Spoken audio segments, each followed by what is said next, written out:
কোন কোন পশু দ্বারা কোরবানি করা জায়েজ? কোরবানির গোশত কতদিন ফ্রিজে রেখে খাওয়া যাবে? 7 নামে কোরবানি দেওয়া যাবে কিনা? কোন কোন পশু দ্বারা কোরবানি করা জায়েজ?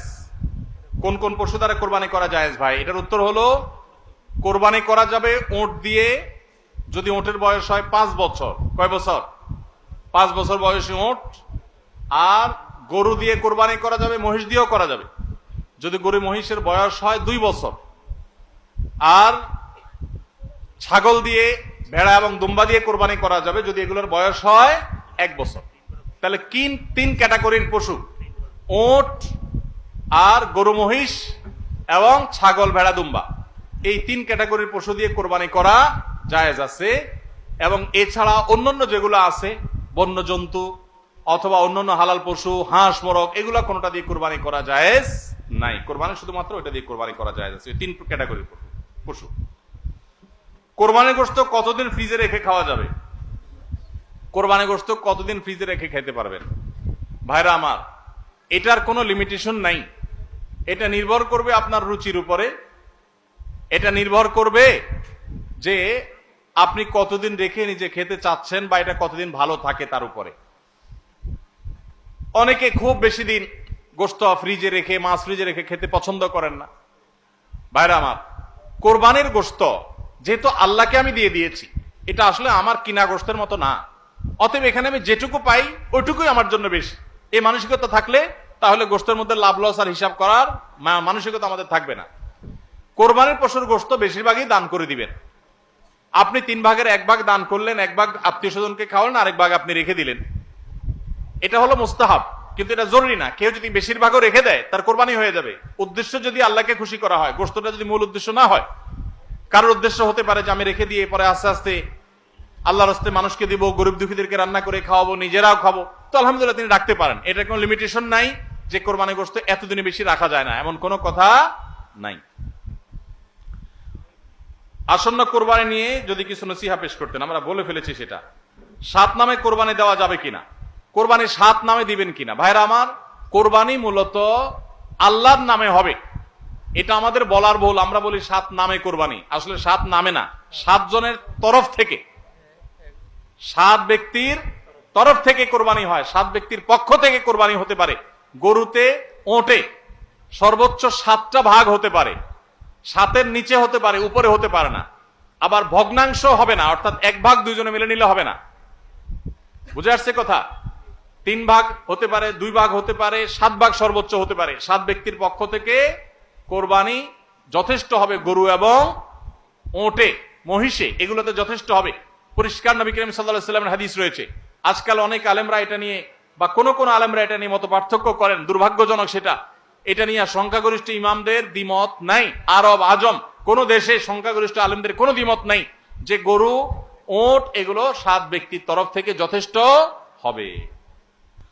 অভ্যাস করানোর জন্য কাউকে নফল ইবাদতের জন্য চাপ প্রয়োগ করা জায়েজ আছে কিনা? নফল ইবাদতের জন্য সাধারণ অবস্থাতে চাপ প্রয়োগ করা জায়েজ নাই, কিন্তু অধীনস্থ লোকজন, নিজের ঘরের লোকজন, তাদেরকে মৃদু চাপ দেয়া যেতে পারে, যেটা জুলুমের পর্যায়ে যাবে না। সেটা হলো দাবির জায়গা থেকে, সেটা শেখানোর জন্য, অভ্যাস করানোর জন্য অধীনস্থ নিজের পরিবারের সদস্য এরকম লোকদেরকে।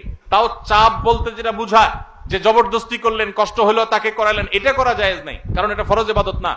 নবী করিম সাল্লাল্লাহু আলাইহি ওয়াসাল্লাম রমজানের শেষ দশকে পরিবারের লোকদেরকে ঘুম থেকে ডেকে তুলতেন ইবাদতের জন্য, নফল ইবাদতের জন্য। তো এই টাইপের পরিবারকে আপনি আহ্বান করতে পারেন, এটা কিছুটা জোরাজুরি বলা যেতে পারে বাহ্যিক অর্থে। কিন্তু চাপ প্রয়োগ বলতে জুলুম যদি বুঝায় বা জবরদস্তি যদি বুঝায়, তো অভ্যাসের জন্য জবরদস্তি করানো জায়েজ নেই, কারণ বিষয়টা নফল।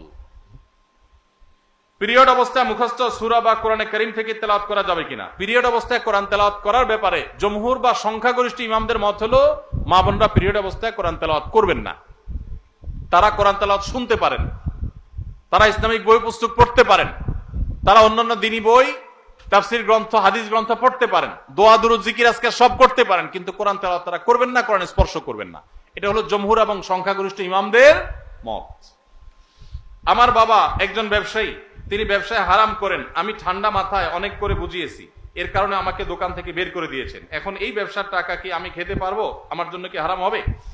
পুরো ব্যবসাটা যদি হারাম হয়, এবং হারামের উপরে দাঁড়ায় থাকে, তাহলে আপনি নিজে যেহেতু দোকানদারি করতেছেন তার মানে নিজে কিছু করতে পারবেন, তাহলে আপনার জন্য জায়েজ নাই। আপনি প্রাপ্তবয়স্ক হলে আপনার বিকল্প উপার্জনের পথ আপনাকে খুঁজে বের করতে হবে।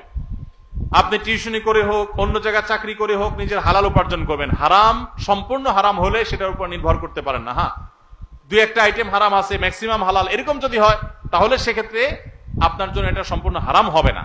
কিন্তু বাবাকে হারাম থেকে ফেরাতে পারছেন না, পরিপূর্ণ হারাম, তাহলে নিজে বিকল্প উপার্জনের পথ খুঁজে বের করবেন।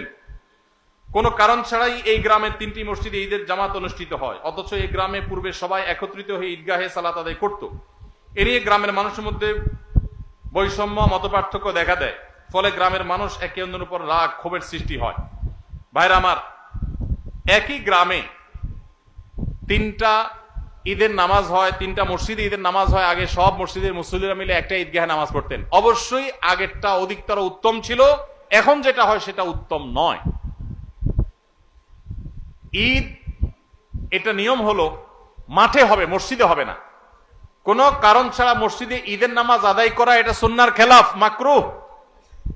ভাইরা আমার, নবী করিম সাল্লাল্লাহু আলাইহি সাল্লাম ঈদের নামাজ পড়ার জন্য মাঠে বের হয়ে যেতেন। আজ শহর তো শহর, গ্রামে মাঠ আছে, ঘাট আছে, চাইলেই অনেক সময় মাঠে নামাজ পড়া যায়, খোলা মাঠে নামাজ পড়া যায়, কিন্তু ওই মসজিদে নামাজ পড়েন। ঈদের আনন্দটাই তো মাঠে ময়দানে যাওয়ার মাধ্যমে। প্রত্যেক মসজিদে মসজিদে ঈদের নামাজ পড়া এটা কোনো উত্তম কাজ না। উত্তম হলো কয়েক মসজিদের মানুষ একত্র হয়ে একটা উন্মুক্ত জায়গায় নামাজ পড়বেন, এটাই হলো সুন্নাত। ওইটা সুন্নাত না। মসজিদে মসজিদে ঈদের নামাজ পড়া এটা কি না? সুন্নাত না। অতএব আপনাদের এলাকাতে আগে যেটা হতো সেটা সুন্নাত, আবার যদি আপনারা সেটা প্রতিষ্ঠা করতে পারেন ভালো হয়। ভাইরা আমার, কেন মসজিদে মসজিদে ঈদের নামাজ হয়? কারণ কি? কারণ একেবারে পরিষ্কার। কারণ হলো সব মসজিদের কমিটির লোকজন তারা সবাই নেতা হতে চায়, কেউ কাউকে মানতে রাজি না। আরেক ঈদগাহে যদি যে নামাজ পড়ি তাহলে তো আমাদের ইজ্জত থাকবে না, তাহলে তো আমাদের সম্মান থাকবে না, মুখ থাকবে না। এই কারণে অনেকে দেখা যায় যে তারা নিজেরা সভাপতি, সেক্রেটারি, নিজেরা মোড়লগিরি, মাতবরগিরি করবে, এই জন্য নিজের মসজিদে জামাত শুরু করে দেয়। মোড়ল মাতবরগিরি করার যদি উদ্দেশ্য হয় তাহলে এটা কিসের ইবাদত? ইবাদত যদি নবী করিম সাল্লাল্লাহু আলাইহি সাল্লামের আনুগত্যের নাম হয় তাহলে আপনার মসজিদে নয়, বরং সেটা মাঠে হবে। প্রত্যেক মসজিদ না, কয়েক মসজিদের মানুষ মিলে ঈদের নামাজ হবে। দেখুন, ইসলামের নামাজের ব্যবস্থাপনাটা এত সুন্দর। 5 ওয়াক্ত নামাজ পাঞ্জেগানা মসজিদে হবে। প্রত্যেক এলাকার ছোট ছোট ঘর বাড়ির, ছোট বড় ঘর বাড়ির লোকেরা তারা দিনে 5 বার একত্র হবে, কুশল বিনিময় হবে, একজন একজনের হালপুরসি করবে। এটা একটা সৌন্দর্য। আবার জুমার নামাজ, জুমা মানেই হলো একত্র করে, যে অনেকগুলো পাঞ্জেগানা মসজিদের মুসল্লিদেরকে একত্র করবে জুমার নামাজ। আবার ঈদের নামাজ হলো অনেকগুলো জুমার নামাজের মুসল্লিকে একত্র করবে, আরো বড় পরিসরে হবে, সেটা হলো ঈদের নামাজ। আর আরাফাতের ময়দান হলো গোটা বিশ্বের মুসলমানদেরকে একত্র করবে, সেটা আরো বড় পরিসরে। এটাই হলো নামাজের সৌন্দর্য। এই চেইনটা ইসলাম দিয়েছে, কিন্তু আমরা সেটাকে নষ্ট করে ফেলেছি। এই জন্য আপনাদের গ্রামে যারা 3টা মসজিদে বিভক্ত হয়েছেন তারা আবার একটা ঈদগাহে একত্র হন। আল্লাহ আপনাদেরকে সুন্নাতের উপর আসার তৌফিক দান করুন। আমিন।